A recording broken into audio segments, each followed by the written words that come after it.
Hello dear students, करण sir की class में मैं करण पारवानी एक बार फिर आपको स्वागत करता हूं। आज हम बात करने वाले हैं आईआईटियंस की उन पसंद की वो बुक्स जो वो बार बार यूज करते हैं, बार बार उन्हें पसंद आती हैं और जो आईआईटी के सिलेक्शन के लिए मोस्ट इंपॉर्टेंट है, जो आपकी हर बार चॉइस है, जो आप हर बार डिमांड करते हो। तो आइए शुरू करते हैं। सबसे पहले हम बात कर रहे हैं जेई मेंस की। जेई मेंस में कौन कौन सी बुक्स कहाँ कहाँ काम आती है। तीन सब्जेक्ट्स हैं हमारे, फिजिक्स, केमिस्ट्री, मैथ्स। इन तीनों की बुक्स बताने से पहले मैं आपको एक सजेशन जरूर दूंगा कि आप इन बुक्स को फॉलो करने से पहले एनसीईआरटी को जरूर कंप्लीट कीजिए, क्योंकि अगर आपकी एनसीईआरटी कवर नहीं है तो आगे आने वाली बुक्स आप कर ही नहीं पाओगे। तो आइए समझते हैं। पहले है फिजिक्स। फिजिक्स की हम बात करें तो जेई मेंस के लिए सबसे मोस्ट फेवरेबल बुक है उसकी एचसी वर्मा। एचसी वर्मा जहां पर लगभग सारी थ्योरी कवर की गई है, हर एक कंटेंट को अच्छे से समझाया गया है और एचसी वर्मा बिल्कुल रिलेटेबल बुक है, जहां पे पूरी की पूरी थ्योरी कॉन्सेप्चुअल बहुत बढ़िया तरीके से कवर किए गए हैं। यहाँ पर आपको किसी भी कॉन्सेप्ट को समझने में बिल्कुल दिक्कत नहीं आएगी।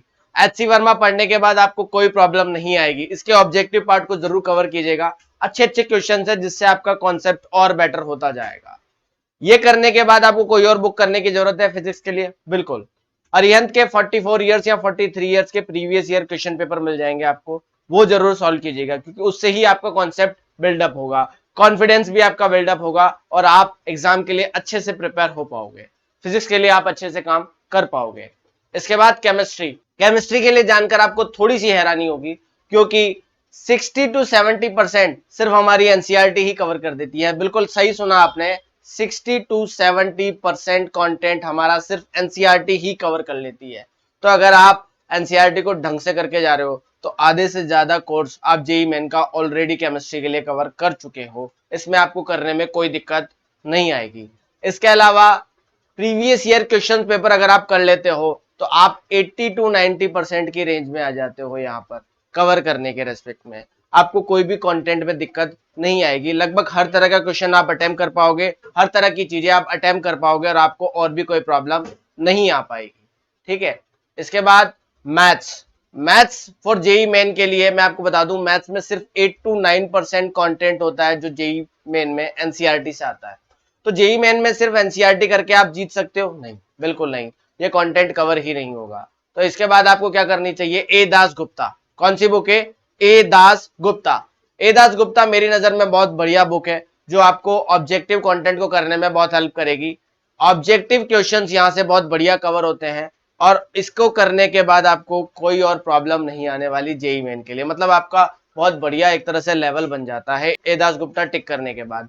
इसके अलावा आपको क्या करना चाहिए? आरडी शर्मा कर लेनी चाहिए ऑब्जेक्टिव, जो आपको बहुत ज्यादा हेल्प करेगी, कॉन्फिडेंस बिल्डअप करेगी। हर तरह की वैरायटी इसमें डाली गई है, अच्छे वैरायटी ऑफ क्वेश्चंस इसमें डाले गए हैं। और अगर आप फिर 20 इयर्स के सिर्फ ओसवाल के पेपर्स कर लो तो भी बहुत बढ़िया काम हो जाएगा, क्योंकि वहां से भी आपका कॉन्फिडेंस बहुत शानदार हो जाएगा। आपको किसी भी तरह की कोई दिक्कत नहीं आएगी और आपका कॉन्सेप्ट बहुत ही बढ़िया लेवल पे बन जाएगा और आपको चीजें अच्छे तरीके से समझ में आएगी। इसके बाद हम बात करते हैं जेई एडवांस की। जेई एडवांस के लिए कौन सी बुक्स आपको प्रेफर करनी चाहिए? क्या वो मेंस वाली है? नहीं। मेंस का कंटेंट करने से आपको एक लेवल का कॉन्फिडेंस जरूर आता है, लेकिन एडवांस के लिए आपको थोड़ी सी और मेहनत करनी पड़ेगी। एडवांस के लिए कुछ वही बुक्स है, लेकिन उसमें थोड़ा कंटेंट ज्यादा ऐड होगा, कुछ और बुक्स और एक्स्ट्रा करनी पड़ेगी और किसी किसी सब्जेक्ट में बुक्स अलग है, किसी में सेम है। वो समझते हैं कि किसमें क्या है। सबसे पहले हम बात करते हैं फिजिक्स की। फिजिक्स के जेई एडवांस के लिए, मेंस के लिए मैंने बताई थी, आपको याद हो, एचसी वर्मा और प्रीवियस ईयर क्वेश्चन पेपर। वैसे ही एडवांस में भी आपको बुक करनी होती है एचसी वर्मा, लेकिन इसका ऑब्जेक्टिव के साथ सब्जेक्टिव पार्ट भी करना जरूरी है। याद रखिए, एक बार फिर बोल रहा हूं, क्या? ऑब्जेक्टिव के साथ सब्जेक्टिव पार्ट करना भी जरूरी है। थ्योरी आपकी कॉन्सेप्ट यही क्लियर करेगा। सारी थ्योरी बहुत शानदार है, बहुत नेक्स्ट लेवल है, लेकिन हाँ, एक बार फिर बोल रहा हूं कि इससे सब्जेक्टिव करना भी जरूरी है एडवांस के लिए। ओके। इसके अलावा आपको एक और चीज बता रहा हूं, वो है टाइम मैनेजमेंट। अगर आपका टाइम मैनेज नहीं हो पा रहा है तो दिक्कत है, क्योंकि आपको ये भी देखना है 10 मिनट में कितने क्वेश्चन कर पा रहे हो, फिर उसके बाद 10 मिनट में कितने क्वेश्चन कर पा रहे हो, क्या वो क्वेश्चन इंक्रीज हो रहे हैं या नहीं हो रहे। हो सकता है पहले शुरुआत में आपको 5 मिनट में एक ही क्वेश्चन हो, लेकिन एक महीने बाद भी अगर 5 मिनट में आपका एक ही क्वेश्चन हो रहे हैं, भले आपके पहले 10 में से 5 क्वेश्चन लग रहे थे, अभी 8 लग रहे हैं, लेकिन 5 मिनट में एक ही क्वेश्चन हो रहा है, तो फिर काम का नहीं। आपको वो कम टाइम में होना भी जरूरी है। तो वो माइंड की एक एक्यूरेसी को भी स्ट्रॉन्ग करना पड़ेगा, स्पीड को भी आपको तेज करना पड़ेगा, टाइम का जरूर ध्यान रखिएगा, टाइम मैनेजमेंट में बच्चे बहुत मात खाते हैं इसमें, ठीक है। Okay, HC Verma objective plus subjective plus theory, क्या ये करके काम चल जाएगा? नहीं, इसके अलावा आपको एक और बुक लगानी पड़ेगी, क्योंकि मैग्नेटिज्म, मैकेनिक्स और ऑप्टिक्स, मॉडर्न फिजिक्स, ऐसे टॉपिक से related best book DC Pandey series, वो बहुत बढ़िया काम आती है। डीसी पांडे अपने आप में एक टोटल इवेल्युएशन देती है एडवांस के लिए, क्योंकि अच्छी वैरायटीज की क्वेश्चन है, कनेक्टिविटी बहुत अच्छी है, आपको स्ट्रॉन्ग क्वेश्चन करने में बहुत मदद करेगी। इसके बाद और क्या करना चाहिए? इरोडो।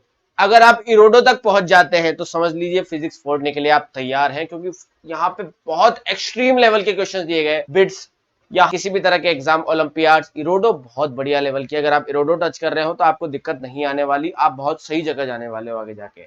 लेकिन हाँ, एक गलती मत कीजिएगा जो बच्चे अक्सर यहाँ पर करते हैं, कोटा में सबसे बड़ी प्रॉब्लम यह है कि सबको इरोडो करनी है, वो गलत है। आप डीसी पांडे कर नहीं रहे हो, इरोडो तक पहुंच गए, उसका कोई सेंस नहीं है। मतलब आप स्किप करके चल रहे हो, आपकी एक चीज ढंग से नहीं हुई, दूसरी आप कर रहे हो, एचसी वर्मा ढंग से पढ़ी नहीं, डीसी पांडे लगाने आ गए, सर मैं डीसी पांडे तक पहुंच गया, नहीं पहुंचे हो आप बेवकूफ बना रहे हो अपने आप को, और रिजल्ट फिर आपको बेवकूफ बना देगा। रिजल्ट आप चाहोगे कुछ और आएगा कुछ और, क्योंकि आपने काम सही तरीके से नहीं करा। देखिए, रेस में सब दौड़ते हैं, दौड़ना उसे भी कहते हैं जब कुत्ता पीछे पड़ता है ना, कुत्ता पीछे पड़ता है उसे भी दौड़ना कहते हैं, और एक रेस में दौड़ना कहते हैं। रेस में दौड़ने वाला है ना पूरा ट्रेंड होता है, उसको पता होता है मुझे दोनों फीट्स के बीच में गैप कितना रखना है, कितना एयर में, कितना हवा में रहना है, कितना जमीन पे रहना है, वो सब बातें वो चीजें कनेक्ट करता है, उसे प्रॉपरली एक तरह से ट्रेंड किया जाता है। तो ये बुक्स आपको ट्रेंड करेगी, लेकिन आप सही तरीके से इसे यूज भी तो करिए। आप सही तरीके से प्रैक्टिस नहीं करेंगे तो फिर वहां रेस में कैसे दौड़ पाएंगे? कुत्ते की तरह थोड़ी दौड़ेंगे, ये कुत्ता पीछे भाग रहा है और मैं दौड़ता जा रहा हूँ और जीत जाए, वो मूवीज में होता है, यहाँ नहीं होता। ओके, तो वो चीज थोड़ी सी ध्यान रखिए कि इरोडो यहाँ पे करिए, लेकिन पहले दोनों बुक्स को कवर कीजिए, उसके बाद यहाँ पर आइए, कोई दिक्कत आपको नहीं आएगी ये सब करने के बाद, ठीक है। इसके बाद हम पहुंच जाते हैं केमिस्ट्री पे। कैसे केमिस्ट्री में एनसीईआरटी सफिशिएंट है? नहीं, वो मेंस के लिए थी, एडवांस के लिए नहीं है। एडवांस के लिए आपको 3 अलग बुक्स पढ़नी पड़ेगी, फिजिकल केमिस्ट्री, इनऑर्गेनिक और ऑर्गेनिक की। फिजिकल केमिस्ट्री के लिए आती है नरेंद्र अवस्थी की, बेस्ट बुक है। इसके बाद आपको ऑर्गेनिक, इनऑर्गेनिक के लिए पढ़नी पड़ेगी, वो है वीके जायसवाल, और ऑर्गेनिक के लिए पढ़नी पड़ेगी एमएस चौहान, जो आपके लिए बेस्ट बुक होगी। यहाँ पर ये थोड़ा स्पेलिंग गलत होगी मेरी, एमएस चौहान जो आपके लिए यहाँ पर बेस्ट बुक होगी। और आपने अगर ये कवर कर ली, बहुत अच्छी रह जाती है। प्रीवियस ईयर के क्वेश्चन पेपर इसके साथ कर सकते हो, आपको कॉन्फिडेंस अच्छा बिल्डअप करेगी। बाकी ये तीनों बुक्स मोर देन सफिशिएंट है केमिस्ट्री के लिए। केमिस्ट्री काफी इजी पड़ती है, जेईज वालों के लिए केमिस्ट्री वैसे भी ज्यादा प्रॉब्लम क्रिएट करती है नहीं, तो आप अगर साथ साथ थोड़ा भी मेहनत लगाएंगे, जोर लगाएंगे, तो आपका काम बढ़िया से हो जाएगा।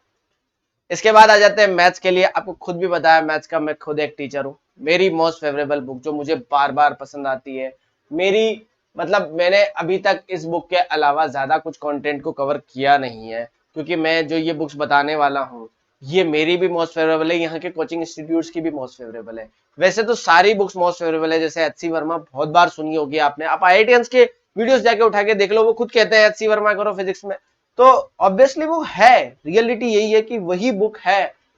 उसको कर्ज करने के बजाय कि इससे नहीं हो रहा, वो नहीं हो रहा, आप उसको ढंग से करो तो आपका होगा, डेफिनेट होगा। इसी तरह मैथ्स में वो बुक आती है, जैसे फिजिक्स में एचसी वर्मा है ना, वैसे ही मैथ्स में बुक है सिंगेज सीरीज। सिंगेज बहुत बढ़िया बुक है, मतलब कैलकुलस ले लो आप, ट्रिग्नोमेट्री ले लो आप, कोऑर्डिनेट ज्योमेट्री, अलजेब्रा, किसी भी टॉपिक को ले लो आप, बहुत बढ़िया तरीके से इसको डिजाइन किया गया है। मतलब अगर आप इसको कर लेते हो तो मैं आपको गारंटेड कह रहा हूं, आप एडवांस मेंस दोनों फोड़ के आओगे, क्योंकि इसका सब्जेक्टिव कंटेंट करना है, एडवांस हो जाएगी। ऑब्जेक्टिव के थोड़े बहुत क्वेश्चन दिए हुए हैं, वो भी बहुत बढ़िया है, और वो भी आपको लगभग एडवांस तक पहुंचा देंगे। तो बहुत बढ़िया है सिंगेज, सिंगेज को अटेम्प्ट करना चाहिए। सिंगेज बहुत काम आती है, सिंगेज बहुत शानदार बुक है, इसको जरूर अटेम्प्ट कीजिए। अगर थोड़ा और एक्स्ट्रा जाना है, अमित अग्रवाल और एसके गोयल। अमित अग्रवाल के क्वेश्चंस काफी अच्छा ट्रिकी है, आपको समझाने के लिए ग्राफ्स के साथ कैसे प्ले किया जाता है इसमें समझाया गया है। एसके गोयल के क्वेश्चंस बहुत बढ़िया लेवल के हैं, बिट्स और ओलंपियाड्स में खासकर यूज होते हैं, तो वहां तक लेवल पहुंचाने के लिए आप कर सकते हो। लेकिन इसके अलावा जो मेंस के लिए एक बुक बताई थी ए दास गुप्ता, उसे फॉलो करना मत भूलना, ऐसा नहीं उसको छोड़ दो, क्योंकि उसमें काफी ज्यादा बेसिक के लेवल दिए हुए हैं, तो वो बेसिक से रिलेटेड क्वेश्चंस अगर आप पिक कर पा रहे हो ना, तो ही आप वहां तक पहुंच पाओगे। तो वो भी करना एक आपकी नेसेसिटी है, ठीक है।